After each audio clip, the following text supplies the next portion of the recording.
आज हम लोग स्टार्ट करेंगे एग्जाम्पल 5 से। एग्जाम्पल 5 में क्या कैलकुलेट करना है ये देखिए।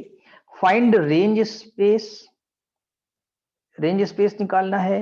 एक चीज देखिए, रेंज स्पेस, फिर रैंक। रेंज स्पेस की जो डायमेंशन होती है उसको रैंक कहते हैं। फिर नल स्पेस और फिर इसकी न्यूलिटी निकालनी है आपको। अब किसका निकालना है ये बताया। Find the range, range space है, रैंक है, नल स्पेस है, न्यूलिटी है, लेकिन किसकी? Zero transformation and identity transformation. तो इसका मतलब है कि एक ट्रांसफॉर्मेशन जीरो है और दूसरा है आइडेंटिटी ट्रांसफॉर्मेशन, और उनमें चार चीजें निकालनी, चार चार, यानी 8 क्वेश्चन हो गए इसके अंदर। अब आप देख रहे हैं 8 क्वेश्चन, एक एग्जाम्पल के अंदर 8 चीजें पूछी जा रही हैं। There are 8 things. तो जीरो ट्रांसफॉर्मेशन आप जानते हैं। जीरो ट्रांसफॉर्मेशन मैंने आपको बताया था कि जीरो कैप से डिनोट करते हैं और alpha equal to zero vector for every alpha belonging V, zero vector belonging W. यानी कि जीरो ट्रांसफॉर्मेशन क्या करता है कि वी के सारे एलिमेंट्स को जीरो से मैप कराएगा, जीरो वेक्टर ऑफ डब्ल्यू से मैप करा देगा। और आइडेंटिटी ट्रांसफॉर्मेशन नीचे लिख रहा हूं, आई अल्फा, ठीक है। तो I alpha is equal to alpha for every alpha belonging to V. Alpha alpha से होगा, बीटा बीटा से होगा, ठीक है। तो ये जो ये अल्फा दिख रहा है ये डब्ल्यू का एलिमेंट है, और ये जो अल्फा दिख रहा है ये वी का है, ये वी का है और ये डब्ल्यू में जाके मैप हो रहा है, ठीक। ये बात तो आपको डिफिनीशन पता लगी। अब इस डिफिनीशन से रेंज है, रेंज के बाद उसकी रेंज स्पेस है, फिर रैंक है, फिर नल स्पेस है, चार चार चीजें कैलकुलेट करेंगे। तो देखिए कैसे करते हैं। Zero transformation, zero transformation in a vector space is defined as, ये मैंने भी आपको बताया, zero cap alpha equal to zero vector for every alpha belonging V. तो अभी बताइए रेंज स्पेस में कितने वेक्टर आएंगे? रेंज स्पेस में तो एक ही वेक्टर आएगा ना, वो कौन सा? जीरो वेक्टर होगा। कहाँ का होगा? डब्ल्यू का होगा। क्योंकि जब आप मैप करा रहे हैं ये v और ये w, तो सारे वेक्टर जा रहे हैं किससे मैप होने? अल्फा भी चला जाएगा, बीटा भी जाएगा, जीरो वेक्टर खुद जाएगा अंडर द जीरो ट्रांसफॉर्मेशन। तो सिर्फ एक ही वेक्टर होगा w का जो कवर हो रहा होगा, जो इमेज बन रहा होगा एलिमेंट्स ऑफ v। तो इसलिए रेंज स्पेस में एक ही वेक्टर आएगा आपके पास। ये निकल आया। अब क्या पूछा इन्होंने? रैंक। रैंक जो है यानी कि एक डायमेंशन एग्जिस्ट करनी चाहिए इसकी, यानी बेसिस एग्जिस्ट करना चाहिए तो डायमेंशन एग्जिस्ट हो जाएगी। ये इतना डायमेंशन का है तो इसका बेसिस एग्जिस्ट नहीं करेगा। क्यों? क्योंकि बेसिस में अगर आप एलिमेंट लेंगे भी तो एक ही वेक्टर रेंज के पास है और एक ही वेक्टर आप बेसिस में ले सकते हैं, बेसिस सेट में। लेकिन ये भी बेसिस बनाएगा ही नहीं, एक सबसेट ले लेंगे। क्योंकि जीरो वेक्टर जिस सेट में होता है वो सेट हमारा एलडी हो जाता है, लीनियरली डिपेंडेंट हो जाता है। जबकि बेसिस के लिए क्या चाहिए? Linearly independent. तो फिर ये एलआई होगा नहीं तो बेसिस बनेगा ही नहीं, बेसिस सेट एग्जिस्ट ही नहीं करेगा, नहीं जीरो हो गया, कोई एलिमेंट ही नहीं माना जाएगा उसके अंदर, ठीक। तो देयरफॉर रैंक जो होगी आपकी जीरो कैप की, जीरो ट्रांसफॉर्मेशन की, वो जीरो नंबर हो जाएगी। अगर एक वेक्टर भी होता इस बेसिस में जो कि एलआई होता, यानी नॉन जीरो होता, तो एलआई हो जाता। अगर सिंगलटन सेट है और एक वेक्टर है हमारे पास, सपोज करिए कोई सेट बी है और उसके अंदर अल्फा है और alpha not equal to zero है, तो ये एलआई हो जाएगा। क्यों? क्योंकि नॉन जीरो वेक्टर है आपका ये इस बी के अंदर, ठीक है। फिर ये एलआई हो जाएगा। तो वो एलआई नहीं हो रहा है, एलडी हो रहा है, तो बेसिस एग्जिस्ट ही नहीं कर रहा है। दो बातें हो गई। अब आते हैं नल स्पेस में। Null space of zero transformation. Null space वो एलिमेंट्स होते हैं, यानी कि जो नल स्पेस बनेगा वहां पर आएंगे कहां से एलिमेंट? वी से आएंगे, जो जीरो से मैप होंगे। तो ये स्थिति बन रही है इसमें कि सारे एलिमेंट जीरो से मैप हो जाएंगे, जीरो वेक्टर ऑफ डब्ल्यू से। तो एक्चुअली में अगर देखा जाए तो एन जीरो कैप यानी कि जो null space of the zero transformation है उसमें v के सारे एलिमेंट आ जाएंगे, because all the elements of v will be map to the zero vector of w। तो इसीलिए लिखा गया है null space of zero transformation is equal to v, लिख दिया गया है, ठीक। अब जब दोनों स्पेसेस बराबर हो गए, null space equal to v हो गया, तो फिर डायमेंशन भी बराबर हो गई। तो नल न्यूलिटी ऑफ जीरो ट्रांसफॉर्मेशन, जो डायमेंशन ऑफ v होगी सेम हो जाएगी। तो इस तरह आपने जीरो ट्रांसफॉर्मेशन के चार क्वेश्चंस का जवाब दे दिया, ठीक है, कौन कौन से? Range space, rank, null space और न्यूलिटी ऑफ जीरो ट्रांसफॉर्मेशन हो गया। अब हम लोग आइडेंटिटी ट्रांसफॉर्मेशन को लेके चलते हैं, चार चीजों की बात करते हैं। Identity transformation in a vector space is defined as I alpha is equal to alpha for every alpha belonging V. अब रेंज स्पेस ऑफ आई क्या होगा? रेंज स्पेस में एलिमेंट्स कहां से आते हैं? एक्चुअली अगर देखा जाए तो जो रेंज स्पेस में एलिमेंट्स आते हैं, अगर हम आरटी की बात करें तो रेंज स्पेस में एलिमेंट्स आएंगे डब्ल्यू से इन जनरल। जैसे मान लीजिए कि इसमें जो एलिमेंट्स आएंगे टी अल्फा होंगे, टी बीटा होंगे, इस तरीके से सारे एलिमेंट्स आ जाएंगे। तो एक्चुअली में आइडेंटिटी मैपिंग है, तो जितने एलिमेंट्स वी के, ध्यान देंगे, जितने एलिमेंट्स वी के यानी for every alpha belonging V जाएंगे, मैप होंगे डब्ल्यू में, तो वो वी के इक्वल हो जाएंगे। क्योंकि अगर वी में मान ली 10 एलिमेंट्स है, थोड़ी देर के सपोज करिए, तो डब्ल्यू के 10 एलिमेंट से जाके मैप हो जाएंगे, अल्फा 1 अल्फा 2 अल्फा 10 तक पूरे हो जाएंगे। तो एक्चुअली रेंज स्पेस ऑफ आई जो है वो वी के बराबर हो जाएगा, यानी जितने वी में एलिमेंट हैं उतने ही number of elements range of I में जाएंगे, और जाएंगे कहां से जाएंगे? तो फिर वो डब्ल्यू से ही। ठीक है, तो यानी जो इसकी रैंक हुई, एक तो आपने बता दिया रेंज स्पेस में कितने एलिमेंट आएंगे, वी के एलिमेंट्स के बराबर आएंगे। ठीक, और दूसरा है कि रैंक आई कितना होगा? जो रैंक निकालते हैं, डायमेंशन निकालते हैं, वो डायमेंशन ऑफ वी के बराबर हो जाएगा, क्योंकि वी के नंबर ऑफ एलिमेंट्स और रेंज स्पेस के नंबर ऑफ एलिमेंट्स सेम है। अब बात आते हैं कि नल स्पेस ऑफ आई क्या होगा। अब देखिए इसमें तो एक ही चांस है आइडेंटिटी में कि जीरो वेक्टर जो होगा, यानी आई जीरो वेक्टर किससे मैप होगा जाकर के? जीरो वेक्टर से। और कोई दूसरा वेक्टर तो जीरो वेक्टर से मैप नहीं हो सकता। और आप जानते हैं नल स्पेस में वो एलिमेंट्स आते हैं वी के जो जीरो वेक्टर ऑफ डब्ल्यू से मैप होते हैं। तो इसलिए नल स्पेस में एक ही वेक्टर आएगा, ये जीरो वेक्टर। ये कहां से आएगा? वी से आएगा। ठीक, तो null space of I contains only one vector which is a zero vector of V. तो अगर इसका बेसिस बनाते हैं, जैसा अभी ऊपर बात की थी हमने, अगर इसके बेसिस की बनाए तो एक सबसेट लेना पड़ेगा, और इसके पास चूंकि एक ही एलिमेंट है तो उस सेट में भी एक ही एलिमेंट होगा। हाँ, बेसिस बनने के लिए सेट एल होना चाहिए और स्पैनिंग होना चाहिए, और ये सेट है कैसा? ये सेट तो एल डी है, because set containing zero vector is L D. ये पहले थ्योरम बताई जा चुकी है आपको वेक्टर स्पेस चैप्टर में। तो इसका मतलब इसका बेसिस एग्जिस्ट नहीं करेगा, उसमें कोई एलिमेंट नहीं होगा। तो न्यूलिटी जो होगी, वो न्यूलिटी ऑफ आई जो आपकी आई वो जीरो हो जाएगी, यानी उसमें कोई भी एलिमेंट नहीं, कोई बेसिस एग्जिस्ट नहीं करेगा। अब हम लोग सॉल्व करेंगे एग्जाम्पल नंबर 6। एग्जाम्पल नंबर 6 में देखिए लिखा है कि let F be a field of complex numbers and T be a linear transformation P F three to F three. Actually में ये ट्रांसफॉर्मेशन भी कह सकते हैं, ऑपरेटर भी कह सकते हैं। याद होगा वी टू वी में अगर मैपिंग होती तो लीनियर ऑपरेटर भी कहते हैं। यहाँ पर जो मैपिंग हो रही है, जो ट्रांसफॉर्मेशन टी है वो F3 से F3 थ्री टुपल्स में हो रही है, और फील्ड ऑफ कॉम्प्लेक्स नंबर से तो नंबर कॉम्प्लेक्स भी हो सकते हैं। ठीक है, और मैपिंग का जो रूल दिया हुआ है आपका वो है टी x1 x2 x3, जो मैप हो रहा है x1 minus x2 plus 2x3, 2x1 plus x2 comma लगा हुआ है, minus x1 minus 2x2 plus 2x3। ये मैपिंग दी हुई है, रूलिंग दी हुई है कि इस तरह का टपल उससे जाकर के मैप होगा। ठीक, ये हम आपको बता दें यहाँ पर कैसे, इसका मतलब क्या हुआ।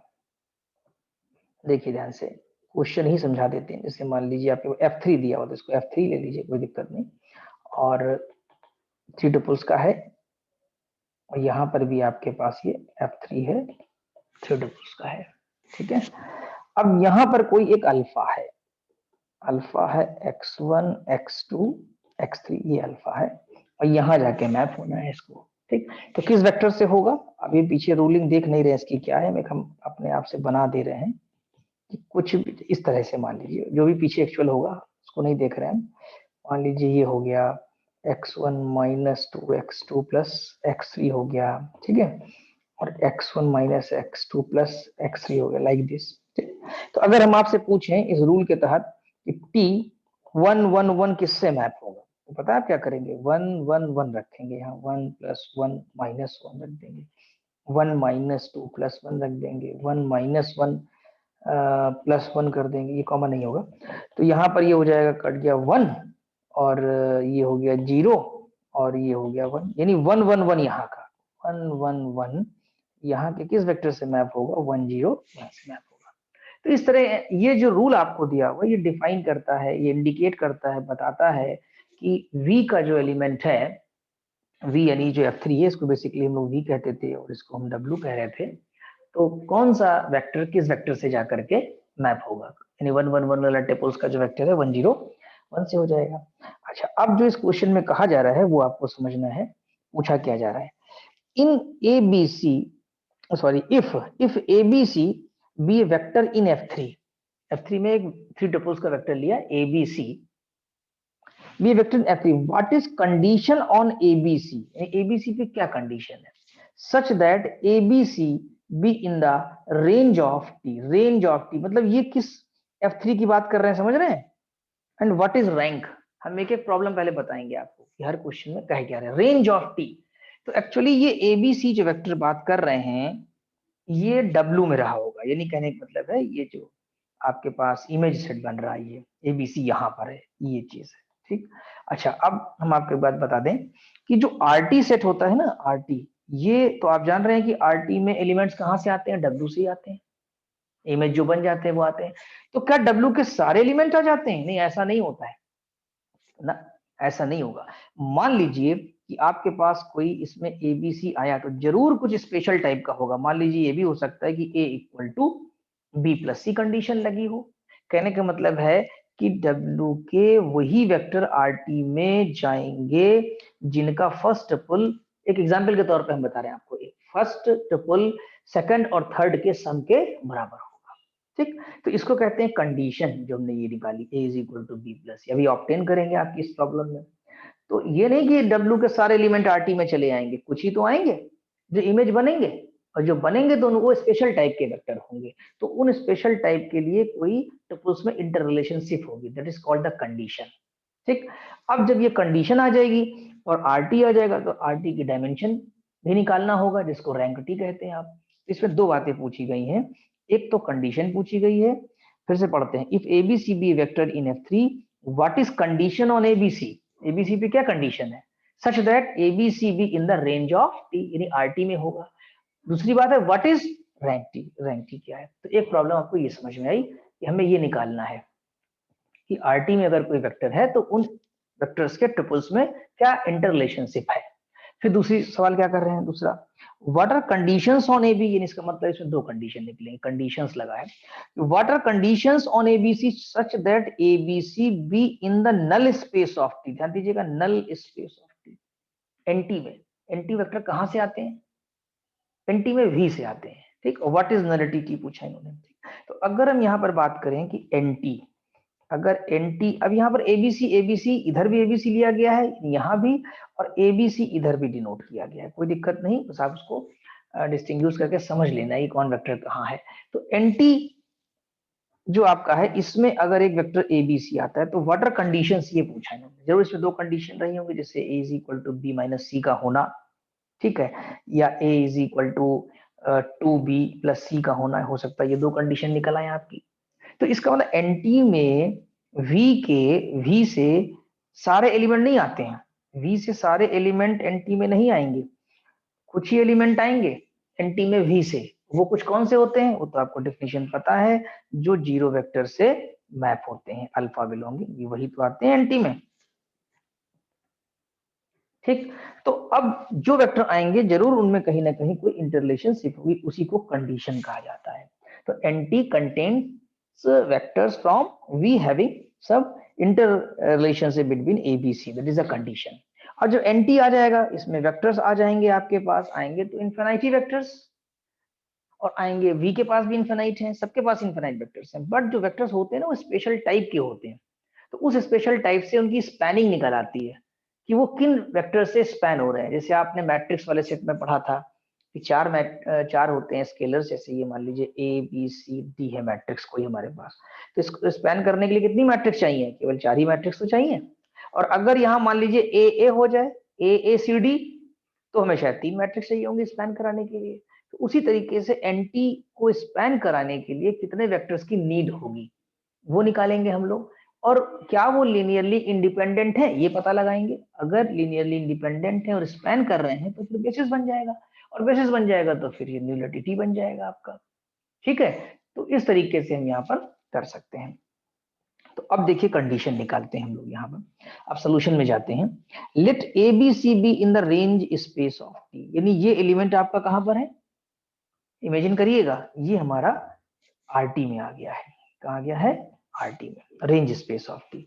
For any vector alpha in V, ये वेक्टर कहां पर है, ये वी में है। तो यानी जब हम इसकी इमेज लेंगे, किसकी, x1 x2 x3 की, तो t of x1 x2 x3 किससे मैप हो जाएगा जाकर के, abc से, क्योंकि abc किस में चला गया है, आरटी में चला गया है, रेंज स्पेस में आ गया है। तो t of x1 x2 x3 is equal to abc। अब क्या करेंगे, t x1 x2, अब कंडीशन निकाल रहे हैं, ये तरीका निकालने का, मैपिंग कराएंगे, रूल ओपन करेंगे। t का रूल क्या है, ऊपर क्वेश्चन में दिया हुआ है रूल, आपको यहाँ से रूल निकाल लेंगे आप। रूल है x1 minus x2 plus x3 comma 2x1 plus x2 comma minus x1 plus 2x3 plus minus 2x2 plus 2x3 equal to abc। अब यहाँ से आप तीन इक्वेशंस बना लेंगे, तीन बन जाएंगी, और ये मैट्रिक्स फॉर्म में कन्वर्ट कर लेंगे, ax is equal to B form में। अब आपने पढ़ा है क्लॉन फॉर्म में चेंज करना है, एग्यूमेंटेड मैट्रिक्स बनाना, तो अब यहाँ पर देखिए एग्यूमेंटेड मैट्रिक्स बनाई गई है, ए वाला पार्ट और बी वाला पार्ट लेके ये ए मैट्रिक्स लिखी जाती है और ये बी कॉलम मैट्रिक्स लिखी जाती है। जो ऊपर नंबर लिखे हैं वो यहाँ कॉपी कर दिया। अब इस 1 को लेकर के हम नीचे 2 जीरो क्रिएट करेंगे, आपने पहले भी पढ़ रखा है कैसे करते हैं, यहाँ एक जीरो क्रिएट करना होता है, एक नीचे, ये 2 जीरो हमने क्रिएट कर लिया ऑपरेशन लगा करके। ठीक, फिर इस 3 को ले लिया, इससे फिर यहाँ जीरो क्रिएट कर लिया, अब ये क्लॉन फॉर्म में आ गई आपकी मैट्रिक्स। ठीक, अब देखिए यहाँ पर एक चीज देखी जाए तो ये सिस्टम हमारा कंसिस्टेंट है, ये तो आप जान ही रहे हैं क्यों कंसिस्टेंट है। हम इनकंसिस्टेंट नहीं कह सकते, इनकंसिस्टेंट कह देंगे तो फिर x1 x2 x3 हमारे फाइनाइट ही नहीं, निकल ही नहीं पाएंगे। ये सिस्टम कंसिस्टेंट है हमारा, क्यों, x1 x2 x3 की तो कोई ना कोई फाइनाइट वैल्यू होगी, और इनकंसिस्टेंट कह देंगे तो मतलब सॉल्युबल ही नहीं रहेगा। तो ये कंफर्म है कि कंसिस्टेंट है। ठीक, एक बात तो ये ध्यान रखिएगा। तो ये लिखा है कि now in order that ax plus B to be consistent we must है, ये कंसिस्टेंट है तो हमें इसे कंसिस्टेंट बनाए रखना है। और कंसिस्टेंसी कब होती है, जब आपने पढ़ा होगा कि रैंक ऑफ ए और रैंक ऑफ ए बी आपस में बराबर हो जाए, तभी तो कंसिस्टेंट होता है सिस्टम हमारा। अब अगर हम रैंक ऑफ ए की बात करें तो इतने से निकलेगी, rank of A is equal to 2 है यहाँ पर देखिए तो, और रैंक ऑफ ए बी पूरे से निकालेंगे हम लोग यहां से, रैंक ऑफ ए बी। ठीक है, अब इसको भी 2 ही रखना पड़ेगा, अभी तो ये डिपेंड कर रहा है किस पे, minus A plus B plus सी पर डिपेंड कर रहा है। अगर ये जीरो ना हुआ तो सिस्टम इनकंसिस्टेंट हो जाएगा, लेकिन नहीं, हमको इसको जीरो करना पड़ेगा, क्योंकि इसकी रैंक हमें कितनी लानी है, 2 लानी है। Rank of A B is equal to 2 कब होगा, या नीचे में लिख रहा हूं, इफ कब हो जाए, देखिए यहाँ लिखा है if minus A plus B plus C is equal to 0, if minus A plus B plus C is equal to 0। अगर ये 0 हो जाता है तो ये इसकी भी रैंक आपकी जो ए बी की होगी वो 2 हो जाएगी, और रैंक ऑफ ए बी 2। ठीक है, तो मतलब हमारी कंसिस्टेंसी मेंटेन रहेगी, इसी को कंडीशन कहते हैं कि कंसिस्टेंसी मेंटेन रहे। तो minus A plus B is equal to 0 is a condition which is a required condition, ठीक, for abc to be in the range of, ठीक, क्लियर। तो अगर यहाँ देखा जाए तो minus A equal to B plus C, that is A equal to B plus C. I think हमने आपको जो अभी एग्जांपल दिया उसमें बाई चांस यही लिखा था, ए इक्वल टू बी प्लस सी। देखिए यहाँ पर यही कंडीशन इसमें निकल के भी आ गई आपकी, मुझे याद नहीं था वो ऐसे लिख दिया। ठीक, तो minus A plus B plus C equal to B plus C is the condition, that is those vectors of W will be in the range space, that is RT whose first tuple is equal to the sum of the second and third tuples। Clear. अब हम देखते हैं कि इसकी rank कितनी है। Rank का मतलब स्पैनिंग वेक्टर निकालेंगे, इसको एक वेक्टर को कितने वेक्टर्स के फॉर्म में लिख सकते हैं। अब देखिए यहाँ पर ए वैसे ही डिपेंड करने लगा किस पर, बीओसी पर, तो 3 तो इसका हो नहीं सकता, एक कम ही हो जाएगा, क्योंकि ए किससे कनेक्ट हो गया, बीसी से, तो 2 ही वेरिएबल तो फ्री रह गए देखा जाए, ए बी सी 3 टुपल है, तो ए तो कनेक्ट हो गया बीसी से। अब देखिए कैसे करते हैं, any member of RT is A B C equal to, अब ए की वैल्यू कितनी, बी प्लस सी रख दी हमने और बी सी, ठीक, चूंकि कंडीशन है। अब बी प्लस सी लिखा है, अब देखिए यहाँ बी है अकेला, तो बी के साथ सी को एडजस्ट कर रहे हैं, बी प्लस जीरो सी लिख लिया। पूछेंगे आप क्यों लिखा, क्योंकि हमें हर टपुल के साथ बीसी मेंटेन करना है, तो बी प्लस जीरो सी, और सी अकेला है तो हमने जीरो, ये जीरो है, जीरो इन बी प्लस सी लिख लिया। अब क्या होगा, बी इसका, बी पहले टपुल से, बी सेकंड टपुल से, बी थर्ड टपुल से बाहर ले लिया हमने, बन गया B 110। It is a writing method, right. तो B100 लर्न करना है, समझना है आपको। अब हम C फर्स्ट से, C सेकंड से और C थर्ड टपुल से कॉमन ले लें अगर हम, तो C यहाँ है तो 1 छोड़ देगा, और दूसरे में 0 और तीसरे में 1, तो 100। तो अगर आप देखें तो हम इसको ऐसे भी लिख सकते थे, B beta 1 plus C beta 2। तो कितने वेक्टर रिस्पॉन्सिबल है इसको स्पैन करने के लिए, 2 ही वेक्टर तो रिस्पॉन्सिबल है, beta 1 and beta 2। That is RT is span by B is equal to 2 vectors 110 and 101। और ये दोनों लीनियरली इंडिपेंडेंट भी हैं। आपको पिछली एक्सरसाइज का पहला क्वेश्चन याद होगा, if two vectors are linearly dependent then one of them is the scalar multiple of other, दूसरा स्केलर मल्टीपल होगा तब डिपेंडेंसी आती है, ठीक। यहां पर क्या है, आप इस वेक्टर से बीटा 1 से बीटा 2 कभी क्रिएट नहीं कर पाएंगे, क्यों, क्योंकि ये 0 लगा हुआ है और यहाँ पर 1 लगा हुआ है। तो ये LI है, चाहे चेक कर लीजिएगा चाहे इंस्पेक्शन से कर लीजिए। Also set B is LI because one vector is not scalar multiple of other, वही 0 की वजह से, ठीक है। So B form a basis of RT, यानी B जो है RT का बेसिस बना रहा है। भाई LI भी हो गया और स्पैन तो इसने कर ही दिया, स्पैनिंग तो पहले आपने चेक कर ली। इसलिए जो रैंक है, hence the rank of T वो कितनी हो जा रही है, 2, क्योंकि बीटा 1 बीटा 2 दो वेक्टर हैं। तो rank of T, rank T is equal to 2। इसके सेकंड पार्ट में अगर हम देखें एक बार फिर से प्रॉब्लम में जाकर के, तो आपको याद आएगा कि सेकंड में था, what are conditions on ABC such that ABC be in the null space of T। अब की बार जो ABC नल स्पेस में है, तो यानी ABC वेक्टर ये कहाँ है, पहले V में है और V से निकल के कहाँ चला गया, NT में आ गया। तो देखिए NT में कब आएगा, जब वो 0 वेक्टर से मैप होगा। तो if ABC belongs null space of T then we have, अगर ABC है तो ये ABC वेक्टर 0 वेक्टर से मैप होगा, और ये 0 वेक्टर कहाँ का वेक्टर है, ये F3 का है, और इस 0 वेक्टर की मतलब हुआ 3 टपल्स 0 0 होना, ठीक। तो then we have TABC is equal to 0 0 0। ये जो ABC टपल है ये समझ लीजिएगा कहाँ के हैं, ये बेसिकली ABC आपका F3 में रहा होगा, जिसको आप V कहते हैं, लेफ्ट में लिखते हैं, ठीक है। तो ये 0 0 0। अब इसको हमने क्या, ये डायरेक्टली कहाँ से लिख दिया पता है, वो जो रूल है ना आपका पीछे, ये जो रूल दिया हुआ था ओपन करके, यहाँ थोड़ा शॉर्ट में लिखा गया नोट्स में, आप रूल ओपन कर लीजिएगा। एक्स, ये जो है TX1 X2 X3 वाला रूल आप जो देख रहे हैं, ये मैं यहाँ क्लीन कर दूं तो देखिए ध्यान से आपको दिखेगा ये रूल, ठीक है। तो देखिए ये जो रूल आपका दिया हुआ है, यहाँ पर मैं बॉक्स में क्लोज कर रहा हूँ, TX1 X2 X3 X1 minus X2 plus 2 X3। तो यहाँ X1 की जगह A रख लीजिए थोड़ी देर के लिए। तो T ऑफ ABC जब आप ओपन करेंगे तो एज पर रूल यहाँ से कॉपी कर लेंगे, A minus B plus 2C हो जाएगा, ठीक। तो इसी तरीके से यहाँ पर ये किया गया है। तो ये 3 इक्वेशंस आपने मान लीजिए बना लिया पिछले पार्ट की तरीके से, 3 बन गई। अब मैट्रिक्स फॉर्म में लिख लिया हम लोगों ने इसको यहाँ नीचे, यानी AX is equal to null matrix के फॉर्म में आ गया। अब ध्यान दीजिएगा, ABC जो ट्रिपल लिए तो फाइनाइट, मतलब ABC जो है एक नंबर्स है, कुछ फाइनाइट नंबर्स है ABC, ठीक है। नाउ कोफिशिएंट मैट्रिक्स ले लिया हमने इसकी और इसका रैंक निकाला। रैंक ऑफ कोफिशिएंट मैट्रिक्स जब आप निकालेंगे तो ये 2 आ जाएगी, जैसे पिछले क्वेश्चन में किया था ना, इस 1 को लिया, नीचे 2 0 बनाए ये ऑपरेशन की हेल्प से, फिर इस 3 को लिया, फिर इसके नीचे यहाँ 0 बनाया, देखिए 0 आ गया। तो रैंक ऑफ A कितनी आ रही है, रैंक ऑफ A 2 आ रही है आपकी, लेकिन यहाँ रैंक का रोल नहीं है क्योंकि हम यहाँ पर सॉल्व करेंगे एक्चुअली में देखा जाए तो। अब इसको फिर से इससे मल्टीप्लाई कर दीजिए, किससे, जो कॉलम, यानी इसको फिर से एक बार लिख दीजिए AX is equal to null matrix के फॉर्म में, ये नल मैट्रिक्स, वेक्टर नहीं नल मैट्रिक्स, ठीक।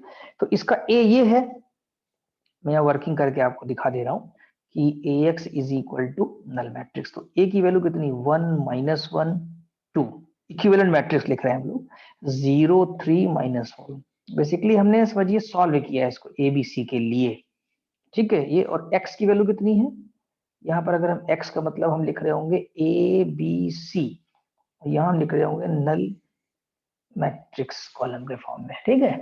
अब जब मल्टीप्लाई करेंगे तो ये 1a से मल्टीप्लाई होगा, -1b से होगा, 2 हमारा c से होगा, तो इक्वेशन क्या आ जाएगी, -a - b + 2c = 0।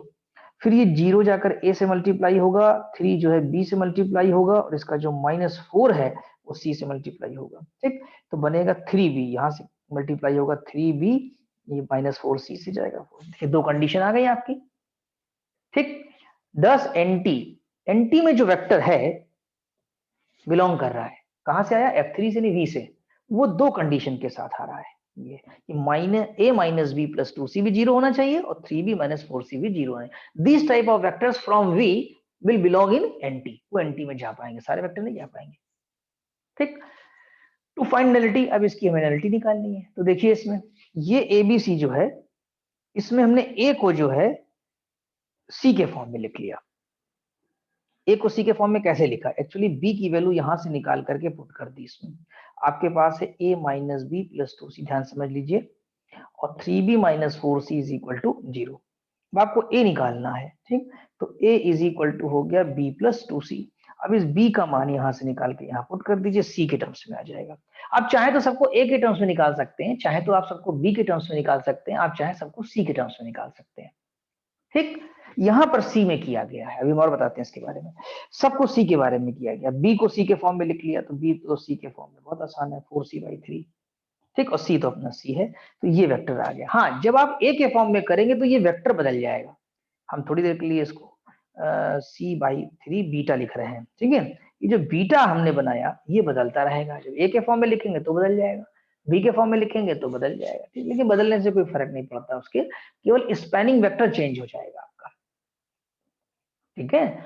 लेकिन बेसिस तो 1 ही आएगा इसका, अगर देखा जाए 10 एंटी स्पैन बाई 1 वेक्टर, ये इसको करली ब्रैकेट में रखना चाहिए, एक ही वेक्टर है इसके पास, -2, 4, 3। अगर ए से करेंगे और बी से तो बदल जाएगा, उससे कोई फर्क नहीं आता, ठीक। तो -2 4 3। अच्छा, ये LI भी होगा, क्यों, क्योंकि नॉन जीरो है, अभी हमने आपको बताया था, any set containing as a zero vector will be LD, वो पहले थ्योरम प्रूव भी कराई है।